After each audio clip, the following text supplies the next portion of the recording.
NSIT, a place to imagine, invent and inspire. NSIT, Amhara, Bihta, Patna. 22 वर्षों का विश्वास, 10,000 से ज्यादा डॉक्टर्स, गोल नेशंस लीडिंग इंस्टीट्यूट। नमस्कार, आप देख रहे हैं सिटी पोस्ट लाइव और मैं हूं आशुतोष। चुनाव समाप्त हो चुका है, यानी कि 2019 का जो लोकसभा चुनाव है वो समाप्त हो चुका है और हजारों किलोमीटर के सफर तय करने के बाद, लगभग लाखों लोगों से बातचीत करने के बाद अब हम आपको बताने वाले हैं कि कौन सीट से कौन सी प्रत्याशियों की जीतने की संभावना है। और इसी पर बात करने के लिए हमारे साथ हमारे editor in chief Shrikant Pratyush ji हैं। श्रीकांत जी, बहुत स्वागत है आपका। और चुनाव समाप्त हो चुका है, तो नवादा बताइए, क्योंकि नवादा सीट पर पहले चुनाव हुआ था, नवादा से किसकी जीतने की संभावना है? देखिए, नवादा में कांटे की टक्कर है। वहाँ से सूरजभान सिंह के भाई हैं चंदन सिंह और राजबल्लभ की पत्नी के बीच मुकाबला है। मुकाबला कांटे का है और हार जीत का जो अंतर होगा बहुत कम वोटों से होगा। यहाँ कौन जीतेगा कौन हारेगा बता पाना थोड़ा मुश्किल है, लेकिन आप फिर भी कह सकते हैं कि बीजेपी की वजह से, माने मोदी लहर की वजह से या जो मोदी इफेक्ट की वजह से सूरजभान को एज मिल सकता है, उनके भाई को। लेकिन गारंटी के साथ कह पाना बड़ा मुश्किल है कि नवादा से कौन जीतेगा। नवादा से आगे बढ़ते हैं और जमुई हाई प्रोफाइल सीट है। जमुई पर आपका क्या विश्लेषण है? आप खुद भी जमुई गए थे। देखिए, जमुई इस सीट पर भी कांटे का मुकाबला है। भूदेव वहाँ से उम्मीदवार हैं महागठबंधन के और चिराग पासवान रामविलास पासवान के पुत्र हैं। चिराग पासवान यंग हैं, उनको लेकर आकर्षण है लोगों में और चूँकि मोदी का थोड़ा प्रभाव है क्षेत्र में, रैली भी किया था, लेकिन उनको हराने के लिए भी इंडी चुटी का जोर लगा दिया था। उन्हीं की पार्टी के नेताओं ने, नरेंद्र सिंह और उनके पुत्र ने, रामा सिंह ने पूरा जोर लगाया था कि किसी तरह से राजपूत वोट का डिवीज़न हो जाए। और मुझे लगता है कि अगर वो सफल हो गए होंगे राजपूत वोट के डिवीज़न में तो चिराग की मुश्किल बढ़ जाएगी। वैसे चिराग पासवान हमारे ओपिनियन पोल में आगे दिख रहे हैं, लेकिन राजपूत फैक्टर बहुत मायने रखेगा यहाँ पर। अगर नरेंद्र सिंह और रामा सिंह राजपूत वोटर को प्रभावित करने में कामयाब हो गए होंगे तो चिराग फंस सकते हैं। लेकिन वैसे ओपिनियन पोल में चिराग आगे दिख रहे हैं, बहुत आगे नहीं दिख रहे हैं। फाइट तो बहुत ज़बरदस्त है, कांटे की टक्कर है, लेकिन उनको एज मिल सकता है अगर रामा सिंह और नरेंद्र सिंह को सफलता नहीं मिली होगी उनको हराने में। तो क्योंकि आपने राजपूत की बात की तो एक और सीट पे चले जाते हैं जहां राजपूत का बोलबाला है और वो है औरंगाबाद। औरंगाबाद क्या लगता है आपको, किसको एज मिलेगी? देखिए, औरंगाबाद में महागठबंधन को एज मिलता दिख रहा है, क्योंकि पहली बार वहाँ पर मुझे लगता है कि बैकवर्ड फॉरवर्ड की लड़ाई हो गई है। वहाँ से हमेशा राजपूत उम्मीदवार चुनाव जीतता रहा है और बिहार का चित्तौड़गढ़ है वो माना जाता है। तो पहली बार वहाँ गोलबंदी दिखी है बैकवर्ड और फॉरवर्ड के बीच और आमने सामने की लड़ाई हो गई है। इसलिए मुझे लगता है कि महागठबंधन वहाँ आगे है। महागठबंधन के प्रत्याशी बहुत दमदार नहीं है, नया खिलाड़ी है, लेकिन इस लड़ाई का अगला पिछड़ा की जो लड़ाई हुई है उसका फायदा उसको मिलता हुआ दिख रहा है और मुझे लगता है कि हम पार्टी के उम्मीदवार वहाँ से चुनाव जीत सकते हैं। एक और सीट है और बहुत हाई प्रोफाइल सीट है, गया का। गया पे पूर्व मुख्यमंत्री जीतन राम मांझी की किस्मत दाव पे लगी हुई है, तो आपको क्या लगता है कि मांझी जी जीत पाएंगे या एनडीए? देखिए, महागठबंधन के सबसे बड़े नेता हैं जीतन राम मांझी, दलित नेता के रूप में देखा जाए तो, लेकिन उम्मीद के विपरीत वहाँ पर चुनाव हुआ है। औरंगाबाद में अगड़ा पिछड़ा की लड़ाई हो गई, उसका इफेक्ट सीधे गया के सीट पर पड़ा है और यहाँ पर भूमिहार राजपूत समुदाय के लोगों ने उनको वोट ही नहीं दिया, तो उनकी नाव यहाँ पर फंस गई है। अगड़ा पिछड़ा की लड़ाई हुई औरंगाबाद में, लेकिन गया में मांझी फंसते हुए दिख रहे हैं और मेरे सर्वे में यहाँ बीजेपी बहुत आगे दिख रही है। तो मानकर चलिए कि मांझी जी अपनी सीट खो चुके हैं और ये सीट बीजेपी के खाते में फिर से जा रही है। कई और सीट है, लेकिन कुछ हाई प्रोफाइल सीट की बात पहले आपसे कर लें। बेगूसराय बेहद हाई प्रोफाइल सीट है, बेगूसराय पर आपको क्या लगता है? देखिए, बेगूसराय की सीट पर तो देश दुनिया की नज़र टिकी हुई थी, क्योंकि कन्हैया कुमार वहाँ से चुनाव लड़ रहे हैं और कन्हैया कुमार की वजह से विदेश की मीडिया भी वहाँ आई। सबसे ज़्यादा हैपनिंग प्लेस रहा बेगूसराय। और दूसरी तरफ जो महागठबंधन के उम्मीदवार थे तनवीर हसन, वो भी काफ़ी दमदार उम्मीदवार माने जाते हैं, हमेशा दूसरे नंबर पर वो रहे भी हैं, लेकिन कन्हैया की वजह से आखिरी दौर में वो पिछड़ गए और कन्हैया आगे निकलते हुए दिख रहे हैं तनवीर हसन से और मुकाबला हो गया है गिरिराज सिंह और कन्हैया कुमार के बीच। मोदी के सहारे गिरिराज यहाँ पार होते दिख रहे हैं, लेकिन मुकाबला कांटे का है। अगर कन्हैया कुमार और तनवीर हसन में से कोई एक होता तो बीजेपी का इस सीट को बचा पाना बड़ा मुश्किल होता, क्योंकि यहाँ पहले भी लेफ्ट का दबदबा रहा है और माना जाता है कि ये लेफ्ट के प्रभाव वाली भूमि है बेगूसराय। लेकिन पिछले 2 चुनाव से लगातार लेफ्ट वहाँ हारता रहा है, आरजेडी की ताकत बढ़ी है और बीजेपी लगातार 2 चुनाव से वहाँ जीत रही है। तो मुझे लगता है कि बीजेपी जेडीयू की जीत ये साबित करता है कि लेफ्ट कमज़ोर हुआ है। लेकिन पहली बार वहाँ पर कन्हैया की बदौलत लेफ्ट को फिर से वापस लाने की संभावना बनी थी, उसकी वापसी की संभावना बनी थी, लेकिन उसे महागठबंधन ने खत्म कर दिया, तनवीर हसन को खड़ा कर दिया। तो तनवीर हसन के पक्ष में 80% यादव गोलबंद वहाँ हो गए, 70% मुसलमान हो गए और 30% मुसलमान हो गए कन्हैया के साथ, 20% यादव भी हो गए आखिरी दौर में कन्हैया के साथ, क्योंकि लगा कि यही लड़ाई दे सकता है गिरिराज को। तो इस वजह से त्रिकोणात्मक संघर्ष की नौबत पैदा हो गई है और कन्हैया कुमार तनवीर हसन से आगे दिख रहे हैं और मुकाबला गिरिराज से हो गया है। इसका लाभ सीधे गिरिराज को मिलता हुआ दिख रहा है मुझे। बेगूसराय के पड़ोस में समस्तीपुर है, समस्तीपुर से क्या आकलन है? रामचंद्र पासवान पिछले बार बहुत कम मार्जिन से जीते थे, इस बार क्या लगता है कि वो जीत पाएंगे मोदी लहर में? देखिए, सबसे ज़्यादा इफेक्टिव अगर मोदी लहर मुझे दिखा तो रामचंद्र पासवान के इलाके में, क्योंकि सबसे खराब कैंडिडेट अगर किसी को माना गया हमारे ओपिनियन पोल में तो रामचंद्र पासवान को माना गया। उनका प्रचार करना मुश्किल हो गया था, कहीं जाते थे विरोध होता था। लेकिन और 8 से 10 ऐसे पोलिंग स्टेशंस थे जहां पर 10,000 वोटर हैं और वो वोट जाते थे रामचंद्र पासवान के पक्ष में, वो वोट उनके पक्ष में नहीं गए हैं। महागठबंधन का उम्मीदवार काफ़ी दमदार है, पिछले चुनाव में भी 8-10 हज़ार वोटों से ही हारा था वो चुनाव। इस बार कुशवाहा भी उसके साथ है और उसके विरोध में कोई हवा नहीं थी, ठीक है। तो मोदी लहर के सहारे ये हरा पाएंगे महागठबंधन को, मुझे डाउट है, तो मुझे फंसते हुए दिख रहे हैं। एक पड़ोस का सीट है उजियारपुर, 2 हाई प्रोफाइल नेता उपेंद्र कुशवाहा और बीजेपी के प्रदेश अध्यक्ष नित्यानंद राय, कौन मारेगा बाजी यहाँ? इसको 50-50 पर रखते हैं, क्योंकि यहाँ पर क्या है कि यादव गोलबंद थे मेरे हिसाब से आरजेडी के प्रत्याशी के पक्ष में, अल्पसंख्यक भी गोलबंद थे और कुशवाहा तो थे ही, उपेंद्र कुशवाहा खुद चुनाव लड़ रहे थे तो कुशवाहा भी उनके साथ गोलबंद थे और कुशवाहा यादव की संख्या बराबर है वहाँ पर, तो कुशवाहा और यादव जिसके साथ हो जाएंगे वो चुनाव जीत जाएगा, ये तो बात साफ है।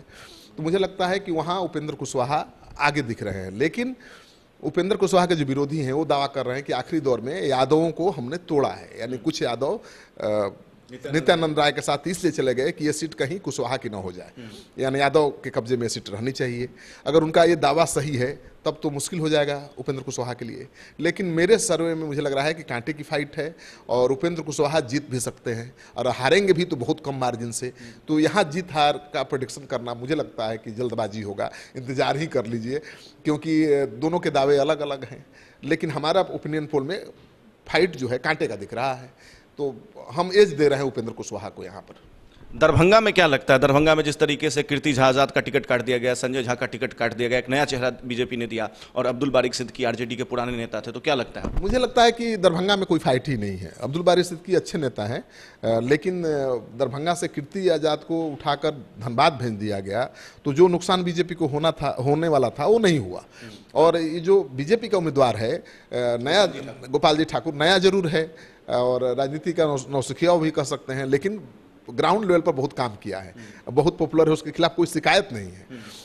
बहुत सामान्य घर का है, गरीब तबके से आता है, ब्राह्मण है लेकिन गरीब है, तो उसके पक्ष में जो बीजेपी के वोटर थे वो पूरी तरह से गोलबंद दिख रहे हैं।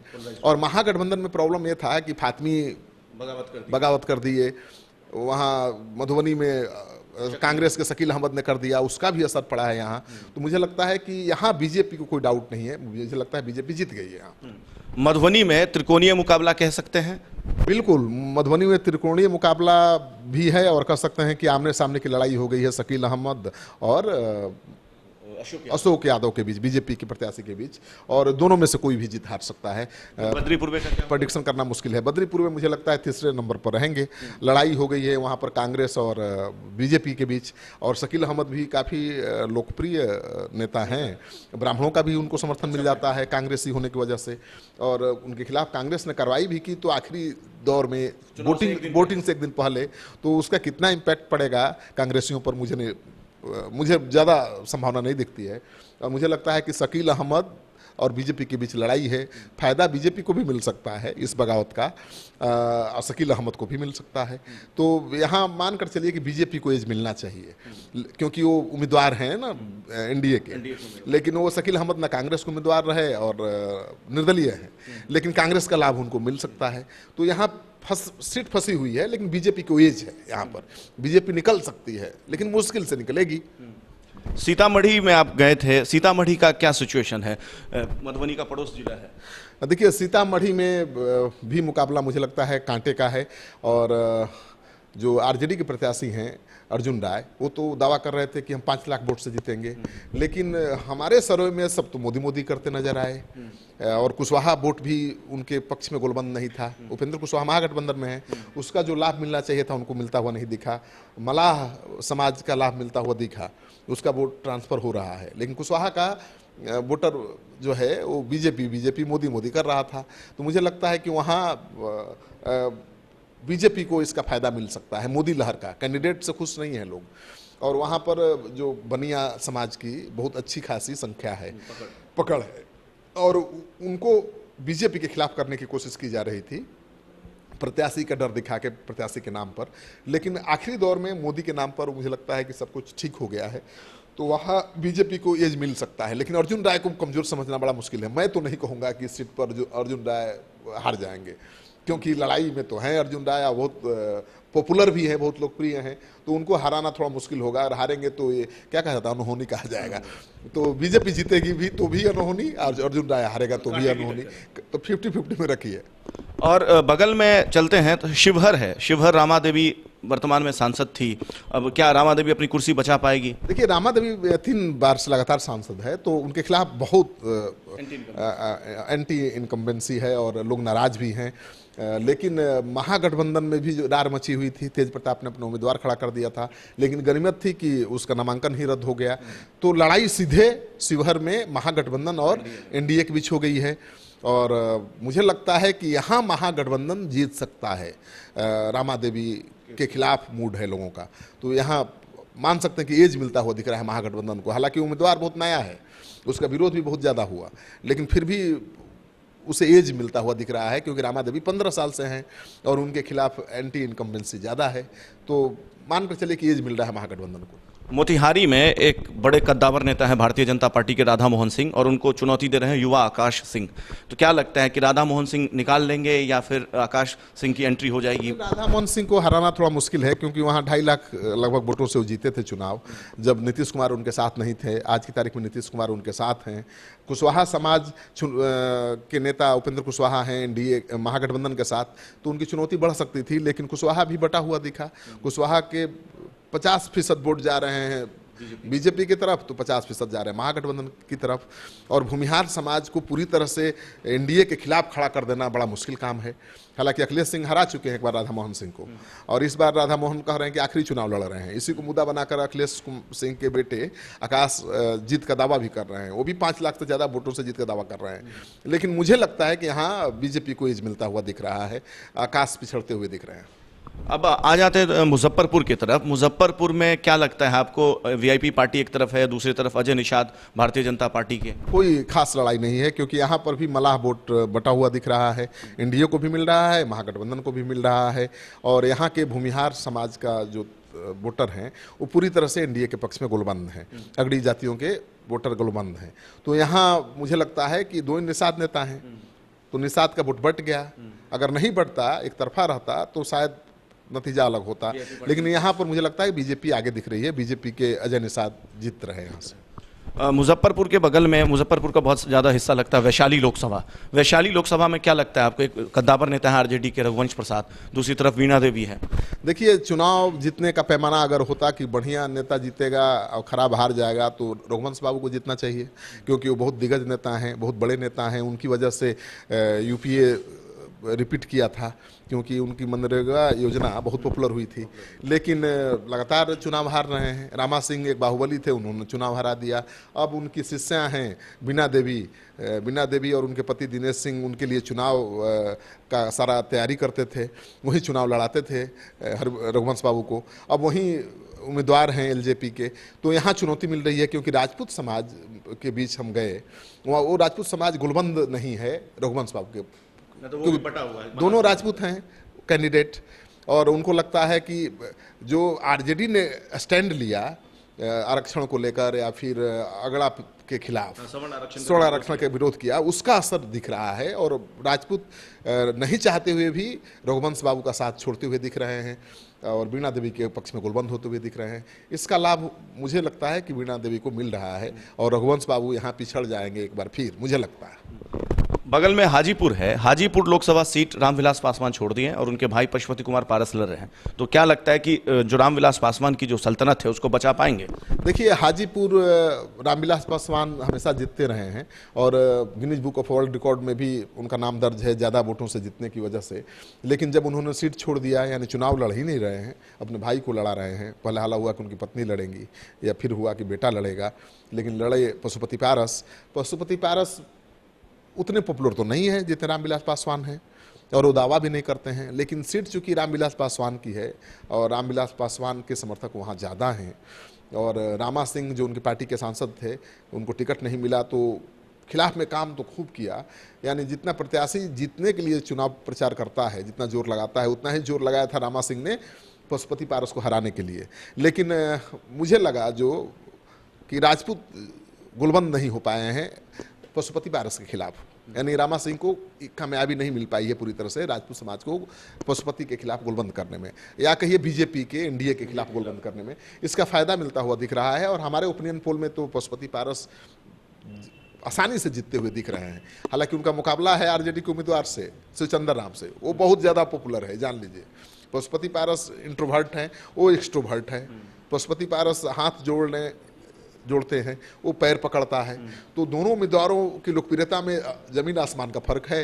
लेकिन चूंकि रामविलास पासवान से जुड़ा हुआ परिवार है, पशुपति पारस तो रामविलास पासवान के भाई हैं, तो वहाँ के लोग ये भी मानकर चल रहे हैं कि इसका फायदा मिलेगा, चुनाव वो जीतेंगे तो इसका फायदा संसदीय क्षेत्र को मिलेगा।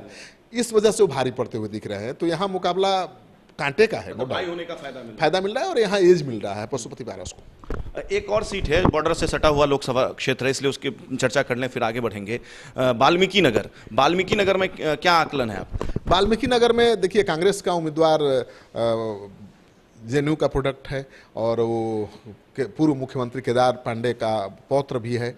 उम्मीदवार तो ठीक ठाक था, लेकिन उसके पास कोई चुनाव प्रचार का तरीका ही नहीं था, यानी प्रबंधन ही नहीं था बिल्कुल। कांग्रेस पार्टी ने लगता है आधे मन से काम किया, टिकट तो दे दिया, लेकिन चुनाव लड़ाने की जो व्यापक तैयारी होनी चाहिए वो नहीं थी। वो केवल ब्राह्मण होने के नाम पर वोट मांगते दिखे, लेकिन ब्राह्मण को बीजेपी से एनडीए के तरफ से खींच करके कांग्रेस के साथ पूरी तरह से खड़ा कर देना मुश्किल काम था और मुझे लगता है अभी तो मुश्किल काम है इस चुनाव में।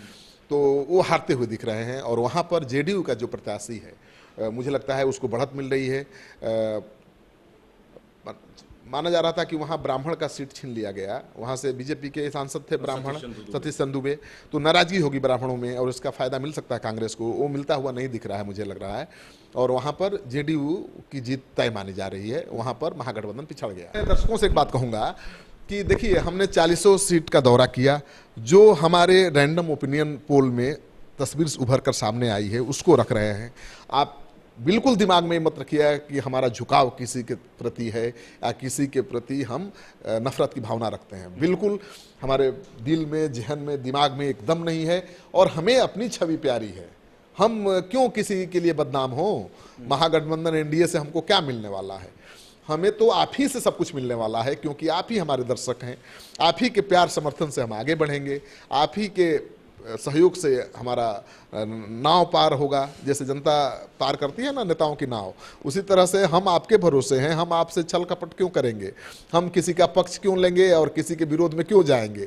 जो तस्वीर, जितनी समझ हमारी है, रैंडम ओपिनियन पोल किया, सही भी हो सकता है, गलत भी हो सकता है, लेकिन उस रैंडम ओपिनियन पोल के जरिए जो हमारी राय बनती है उसी को रख रहे हैं सहजता के साथ, बेबाकी के साथ। इसके लिए क्षमा प्रार्थी हैं। आपको बुरा लगे, आपके पक्ष में सर्वे नहीं लगे तो माफ़ करिएगा और उम्मीद करिएगा कि आगे आपके पक्ष में हवा बनेगी तो आपकी भी बात हम करेंगे। बस इतनी ही बात। तो ये था हमारे editor in chief Shrikant Pratyush का 40 लोकसभा सीट पर जो विश्लेषण है, जो ओपिनियन पोल निकल कर सामने आई हमारे सर्वे में। ऐसे ही हमने कोशिश किया है पूरे चुनाव की खबर को पूरी निष्पक्षता के साथ आप तक पहुंचाने की, और आगे भी हम पूरे निष्पक्षता के साथ आप तक बिहार की, देश की तमाम खबरों को परोसते रहेंगे, पहुंचाते रहेंगे। तब तक के लिए मुझे दीजिए इजाजत, और देश और दुनिया की खबरों के लिए देखते रहिए, पढ़ते रहिए सिटी पोस्ट लाइव। क्या आप जानते हैं कि घर बैठे आप अपनी स्वास्थ्य समस्याओं का सलूशन पा सकते हैं सॉफ्ट केयर मोबाइल ऐप के द्वारा। घर पर ब्लड टेस्ट के लिए अच्छे लैब के कंपाउंडर्स को बुला सकते हैं, बीपी जांचने के लिए एक्सपर्ट को बुला सकते हैं, ईसीजी करने के लिए टेक्नीशियन को बुला सकते हैं। साथ ही और भी कई सुविधाएं हैं इस ऐप में। आज ही डाउनलोड करें soft care mobile app Google play store से या वेबसाइट www.softcare.in। अधिक जानकारी के लिए आप संपर्क कर सकते हैं। हमारे फोन नंबर्स हैं 9472981111, 9472982222। Soft care app, solution at your finger tips.